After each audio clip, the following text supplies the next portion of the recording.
일단 조희대 대법원장 내일로 예정이 돼 있었는데요. 국회에서 청문회를 개최한다. 그런데 이 청문회에 불출석하겠다고 통보를 했습니다. 청문회 앞두고 한 장짜리 불출석 의견서를 조희대 대법원장이 냈습니다. 내용은 이번 청문회는 진행 중인 재판에 대해서 합의 과정 해명을 요구하고 있어서 출석할 수 없다. 이런 입장을 내놨는데요. 불출석 예상을 하셨습니까? 이거 당연히 저번에도 불출석을 했으니까 예. 사법부에서의 재판의 독립과 그다음에 입법부의 견제 문제를 좀 뒤섞어가지고 이상하게 좀 얘기를 하는 측면들이 있는 것 같아요. 예. 그러니까 실제적으로는 입법부가 대법원장을 임명하는 권한을 또는 반대로 사법부는 입법부의 입법 내용 자체가 위헌인지 아닌지 이런 부분을 가지고 서로 견제하는 측면이 있는 건데 거의 무소불위처럼 대법원장은 절대 입법부가 부른다고 하지 않겠어라고 얘기하는 그러면서 이제 근거를 드는 게 뭐 헌법에 삼권 분립이 있다. 헌법에는 삼권 분립 원칙 이전에 존재하는 게 뭐냐면 법 앞에 만인은 평등하다라고 하는 원칙이에요. 그러면 입법부에서 청문회를 하면 청문 절차라고 하는 내용에 맞게 누구든 부르면 오는 건데 오지 않으면 본인 스스로가 소위 헌법을 위반하는 행위가 벌어지게 되는 거고 두 번째 내용으로 했던 게 뭐 법원조직법 예를 들더라고요. 보니까 법원 조희대 대법원장이 근거 법률들을 막 열거를 했어요. 그러니까 소위 나 대법원장이다 이거 보여주려고 하는 것 같은데. 심판의 합의는 공개하지 아니한다. 우리가 무슨 심판 합의 과정을 보자고 얘기를 해요. 핵심은 그런 거잖아요. 아니 니네들이 이틀 동안 7만 페이지를 봤다고 얘기하는데 어떻게 봤어? 복사를 해서 본 거야. 아니면 진짜 로고에 들어가서 열람을 한 거야. 아무것도 안 내놓잖아. 그러면 이 재판 과정에서 당신들이 검토했다라고 하는 내용이 진짜 그야말로 객관적인 거야 아닌 거야? 우리 확인할 필요가 있어. 이 내용들을 물어본 거잖아요. 그다음에 또 재판연구관이 원래 보고서를 만들어서 올리게 돼 있잖아요. 그럼 재판연구관이 보고서를 만들어서 대법관들한테 내용을 올린 거야 안 올린 거야? 이런 내용들에 대해서 아무런 설명을 하지 않으니까 국민들이 당신들이 하고 있는 지금 과거의 재판 과정 자체에 대해서 동의할 수 없는 거 아니야?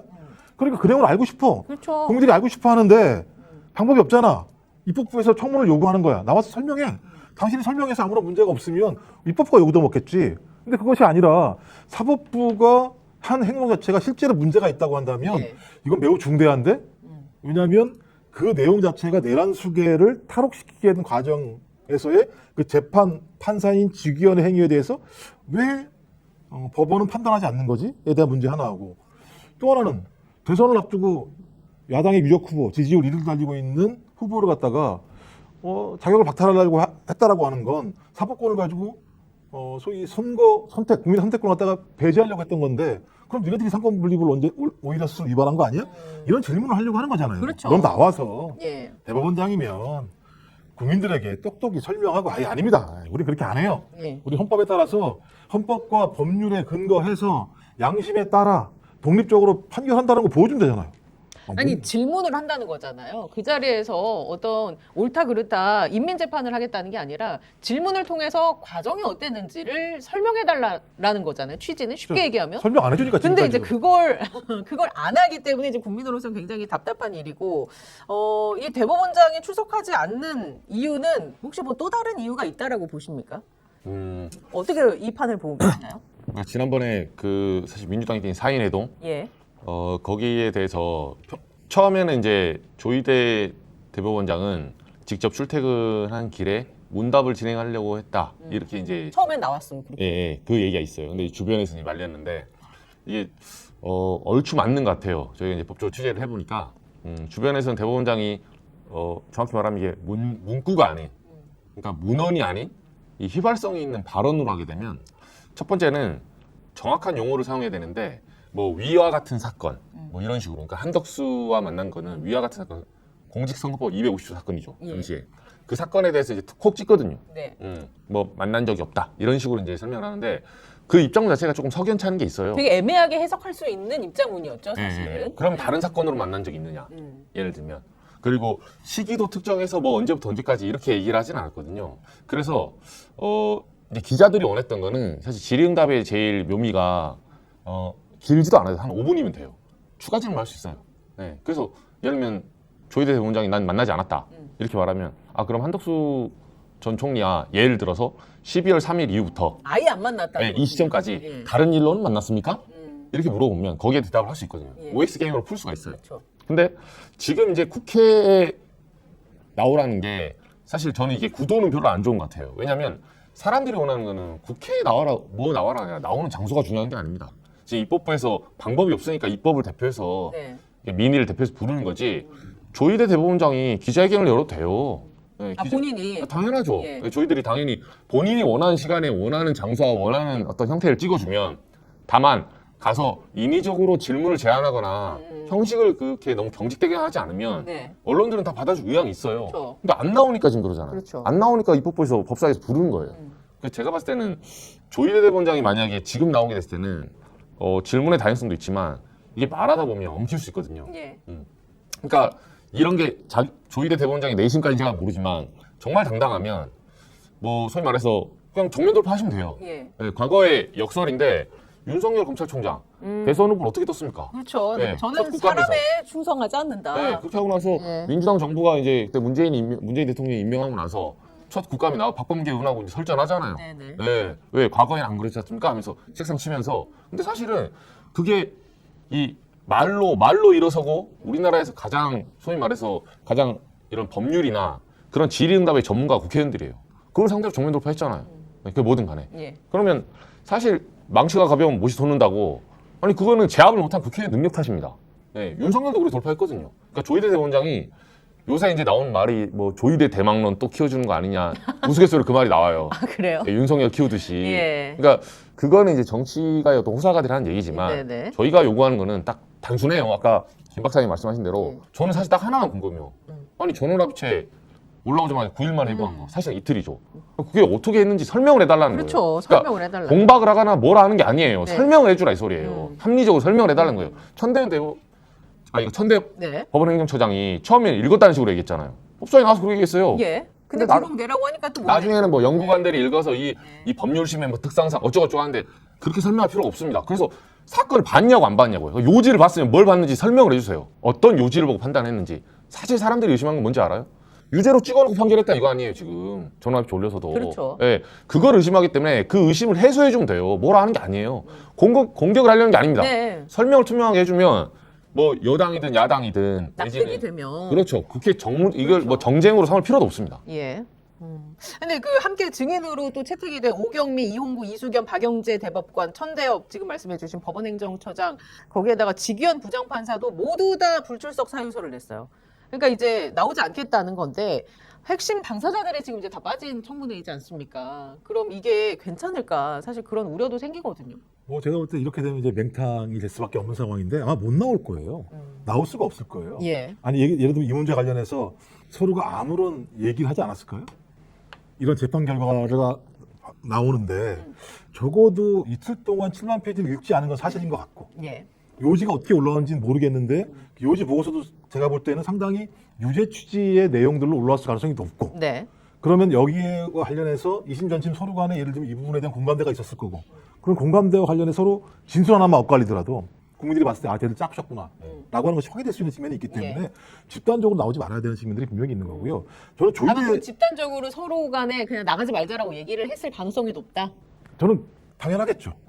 아니 그런 예를 들면 단순한 그냥 일반 사건이 아니라 이재명이라고 하는 소위 정치인을 2심까지, 1심을 유죄했지만 2심에서 무죄로 바뀐 내용들을 그 주심을 했던 대법관 같은 경우는 무죄로 판단할 것 같으니까는 조희대가 전원합의체로 갑자기 예. 이틀 만에 바꿔서 또 이틀 만에 있고 9일 만에 판결을 내려서 유죄를 했기 때문에 저는 그 내용 자체는 누가 뭐라고 하더라도 대법원들 10인 간에는 나름대로 공감대가 있었을 거라고 생각이 들기 때문에 이런 부분과 관련해서 서로 나와서 진술 자체가 조금이라도 엇갈리게 된다면 당연히 무엇인가 문제가 있을 거라 생각이 들었을 거라 생각이 들고 또 하나는 이 조희대의 사의 매덕이 중요한 게 아니라 조희대가 제가 볼 때는 그런 얘기는 한덕수뿐만 아니라 몇 군데 다 했을 거라고 봐요. 한덕수뿐만 아니라 이재명 재판 올라오면 내가 처리할게를 한덕수한테만 얘기한 게 아니라 여기저기 저는 얘기했을 거라고 봐요. 예. 그럼- 왜 그렇게 생각하시죠?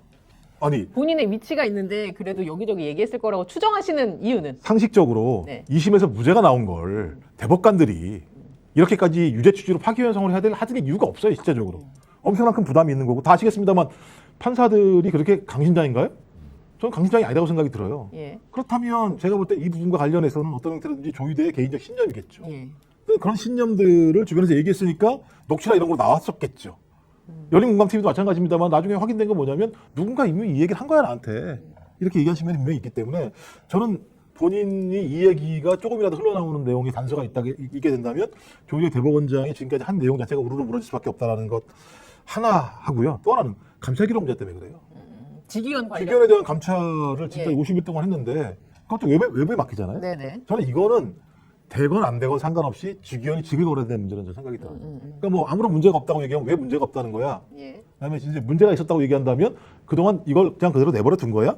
그럼 이 부분과 관련해서 가장 중요한 조희대가 뒷배라고 하는 의혹이 분명히 있잖아요. 네. 이랬을 때 대법원장이 여기 나오는 순간 제가 볼 때는 본인이 이 덫에서 벗어날 수 없을 거라고 판단했다는 생각이 들어요. 예. 그 직위원 관련해서는 그 금요일에 박지원 변호사가 이런 예상도 했습니다. 감찰 결과가 나오는 시기가 굉장히 중요한데 나와서 만약에 직위원 그러니까 직위원 판사가 어떤 문제가 있다라고 판단이 되면 분명 그 재판에서 빠질 거지 않습니까? 그렇게 되면 이제 신임 재판부가 와서 지금 진행되고 있는 이 내란 재판을 처리하는데도 영향을 받는다는 거죠. 그렇게 되면 윤석열의 그 기한이 1월 초까지인데 1월 6일, 예, 그때까지 결론이 안 나와서 윤석열이 나올 가능성도 배제할 수는 없다. 그래서 이 건이 그냥 직위원 단순 개인의 어떤 비리 차원, 뭐 접대 향응 차원에서 바라볼 문제는 아니다. 라는 취지의 이야기를 해줘서 그렇기 때문에 더더군다나 더 지금 이 청문회에 나오는 걸 껄끄럽게 생각할 수 있지 않나 이 단체적으로 그런 생각을 좀 가져보게 됩니다. 자, 그리고 또 혹시 뭐 덧붙이실 말씀 있으십니까? 그러니까 직위원 부장판사 같은 경우는 이런 어떤 지금 이제 구인장 발부도 한 번도 안 하고 그렇죠. 윤석열 10차례나 누워 있었잖아요. 그러니까 사람들이 보기에는 인상 비평으로 마치 그러니까 일반적인 우리나라 그 신뢰도 조사를 하면 국회나 행정부 이런 것보다 사법부가 신뢰도가 높아요. 예, 이미지상으로 높거든요. 근데 이들이 이제 사법부 독립성을 전면에 내세우고 그 이미지 정치를 하고 있는 거예요.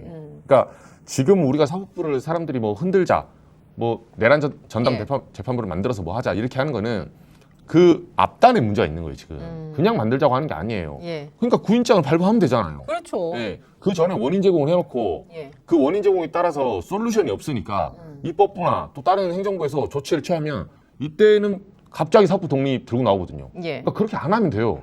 근데 현 상태로 사법부가 모든 무소불위의 권력을 누린다는 건 그거 불가능합니다. 네네. 예, 사법부가 왕이 아니에요. 예. 뭐 대법원이 모든 걸 만들 수 있는 곳이 아니에요. 그래서 그런 면에서 결자해지를 해주면 된다. 아까 똑같이. 그렇죠. 예. 예, 맞습니다. 직위원 부장판사에 대한 감찰 결과를 맞으면 맞다. 예. 아니면 아니다. 이렇게 얘기를 해요. 그리고 저도 이제 취재를 했었는데 누가 물어보더라고요. 직위원 부장판사 그러면 그때 뭐 룸사롱 의혹이나 그런 어떤 다른 여러 가지 그 의혹들에 대해서 왜 언론에서 기사가 안 나오냐. 안 나오는 건 당연하죠. 입장문을 받아보고 기사를 써야죠. 우리가 만약에 예를 들면 저희가 취재한 게 있는데 썼어요. 예. 거기 맞춰서 입장문 낼 거 아닙니까? 그래서 일단은 본인이 말씀을 하세요. 안 갔으면 안 갔다고. 간단합니다.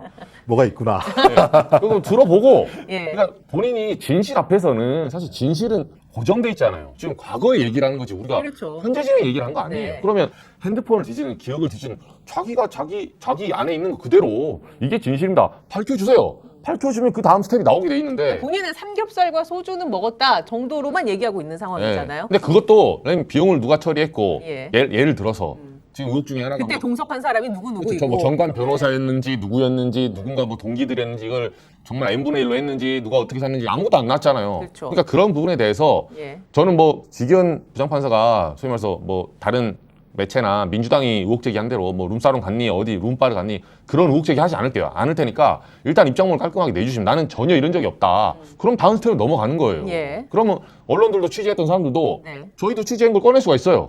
그럼 이건 맞습니까? 그럼 그 다음에 언중에 고소하면 되잖아요. 예, 우리나라 시스템 국가인데 예. 왜 망설입니까 이건? 이게 그렇게 오래 걸릴 일이에요? 야, 역시 특종주는 기자는 다르네. 뭔가 지금 암시가 느껴지는 아니, 게 제가 그만의 생각인가요? 제가 많이 말씀 못 드리는데 많이 말씀 못 드리고 예. 직위원 판사님의 입장을 먼저 듣고 싶어요. 감찰이 먼저 들어갔으니까 입장을 내주세요. 네네. 네.